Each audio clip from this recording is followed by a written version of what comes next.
Cordial saludo, estimada docente y demás compañeros o personas que tengan acceso a este video. Teniendo en cuenta que uno de los puntos a desarrollar dentro de nuestras actividades es el análisis de un caso constitucional contemporáneo, he decidido, a manera personal, realizar el análisis de la sentencia T622 de 2016 y el impacto que tuvo y aún en la actualidad tiene, siendo que se declaró como sujeto de derechos al río Atrato. Para entrar un poco más en contexto de lo que fue esta sentencia, debemos decir que los accionantes, es decir, las comunidades étnicas afro, como principales afectadas, manifiestan, por medio de la acción de tutela como mecanismo para proteger derechos fundamentales, que la explotación minera ilegal realizada dentro de este entorno medioambiental resultó en graves consecuencias para la comunidad, siendo que en palabras de los accionantes se incrementaron los resultados negativos en cuanto a salud y en cuanto a producción agrícola. Es decir, lo que para ellos era algo normal, por ejemplo, ir de pesca, producir maíz, producir chontaduro, comenzó a tener un declive. Esto debido al uso de maquinaria pesada y de elementos químicos tóxicos para la obtención de los recursos naturales por medio de la minería ilegal. ¿Es alarmante o fue alarmante? Porque en su momento los accionantes hablaron de mercurio, de cianuro y otras sustancias químicas tóxicas que no solo contaminaban el río Atrato, sino también los afluentes que se conectaban a este. En resumidas cuentas, frente a este impacto, frente a la minería ilegal, lo que ellos solicitaban principalmente era la protección de sus derechos a la salud, a la seguridad alimentaria, al agua, al medio ambiente sano, la cultura y al territorio de las comunidades étnicas, es decir, que se respete, por decirlo así, el entorno en el que ellos vivían. Es importante resaltar que dentro de este análisis que realizó la Corte se mencionaron diferentes principios constitucionales. Uno de ellos, por decirlo así, uno de los principales o de mayor relevancia, parte del hecho en que la Constitución Política de Colombia es una constitución ecológica o se considera como una constitución ecológica, porque invita o exige al Estado la protección de los recursos y las riquezas naturales de la nación, y entre esto precisamente el gozar de un ambiente sano. A este principio se suma el principio de precaución ambiental. Esto es algo que se trató mucho en el análisis de la Corte, siendo que se había identificado este daño a la comunidad.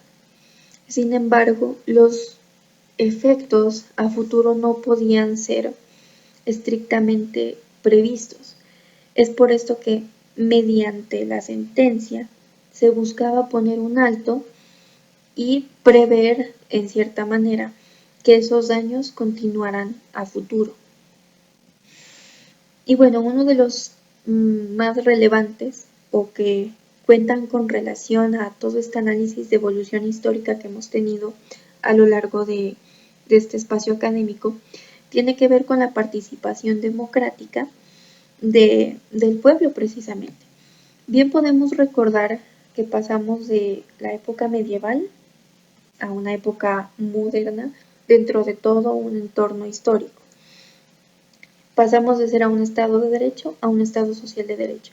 Y dentro de este contexto, al ser un Estado social de Derecho, y de colocar al individuo, al ciudadano, como una de las fuentes principales, es que la participación democrática precisamente toma suma importancia, ya que además de invitar al Estado a tener una participación activa dentro del desarrollo de políticas que garanticen la aplicación y efectividad de derechos fundamentales, permite que los ciudadanos conozcan su derecho y puedan ejercer la protección de este por medio de los mecanismos contenidos en la Constitución. Ejemplo de ellos, la acción de tutela.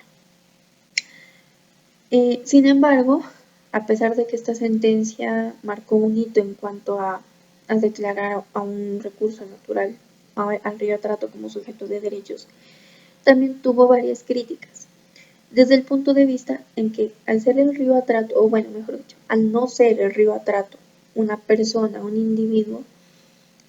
no existía un fundamento, en palabras de quienes estaban en contra, para declararlo como tal un sujeto de derechos. No obstante, la Corte Constitucional determinó en su momento que precisamente al tener una constitución ecológica, lo más coherente era la de proteger este recurso natural y a su vez a las comunidades que circundaban a este. En síntesis, y para no alargarme demasiado, es importante resaltar que a lo largo de todo el desarrollo histórico que se ha tenido, tanto a nivel de Colombia como a nivel de otros países, uno de los principales aspectos a salvar, por decirlo así, es que la participación ciudadana y la participación activa del Estado es sumamente necesaria para poder llevar lo escrito a la realidad. Es decir, la adaptabilidad del sistema jurídico debe ir en orden a las necesidades de la sociedad. Y bueno, no siendo más, agradezco este espacio y quedo pendiente a sus comentarios.